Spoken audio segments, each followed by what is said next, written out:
Hi, welcome again to another video where I'm going to continue teaching you the voltage rails. So let's get started, but please don't forget to subscribe, share and like the video.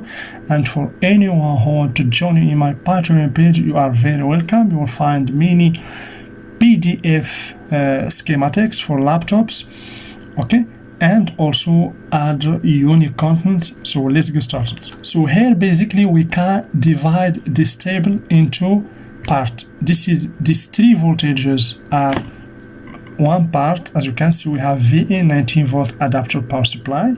Okay, so VIN is always present on in all states, S5, S4, S3, S0. Okay, and we have the bat place. This is basically the voltage from the battery when adapter is removed. We have 12 volt battery power supply, also on in all states. Then B plus is the voltage coming from the adapter or the battery. We have here AC or battery power rail for power circuit. This is for power system. It could be 19 volt when plugging the adapter or 12 volt when using the battery. Okay, so note that those voltages basically are present in all states. Basically it's just one voltage is B plus, the main voltage for the system. Okay, then we have the RTC VCC. This voltage for beginner, the purpose of this voltage, it keeps time and BIOS setting or the basic input output system. Okay, also this voltage is always on in all states. Why? Because the source for this voltage is the CMOS battery, not the adapter, not the battery. Okay, then we have those voltages. As you can see, 1.05 volt always, 1.24, 1.8 and 3 volt, and also 3 volt SOC means system on a chip. I will explain to you about SOC. Okay, those always voltages or low voltages are used to power the embedded controller, power management ICs, and some standby circuits essential for wake up and startup process. So SOC means what? We have plus 3 volt SOC always power rail.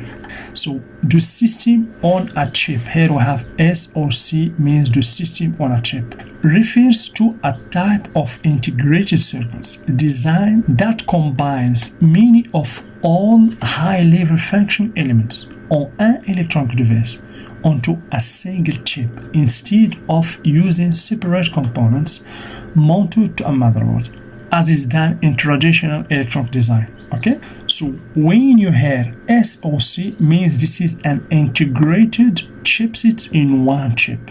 And we have 125 volt. This is the power rail for DDR3 only needed. This voltage is needed in active states and sleep states. As you can see, that's why we have this voltage in S0 and S3, but not in S4 and in S5 where the adapter is connected. Then we have the VCC core and VGG core. This core voltage is for CPU SOC, and this one is for the graphics SOC. Okay, so note that these two voltages are present on S0, as you can see, on in S0 when the laptop is totally on. Here basically we have the termination voltage for DDR memory. We have 0.675 power rail for DDR3 termination. So also present in just S0 for termination, but the voltage, the core voltage for memory is present from S3 and S0. So 1.15 volt always, this voltage is additional voltage for logic circuits. Okay, this is additional voltage and a backup voltage for logic systems, as you can see, also present in S0. So then we have 1.35 VS, 1.5 VS, 1.8 VS, 3 plus 3 volts S and plus 5 VS. All those system power rails are supplying logic, input, output, memory, and peripheral components. Okay, peripheral components. Note that those voltages for peripheral components are present in S0.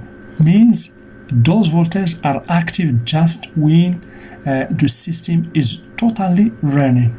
Okay, so thank you very much. I hope that you understand this simple voltage rails, especially for beginner.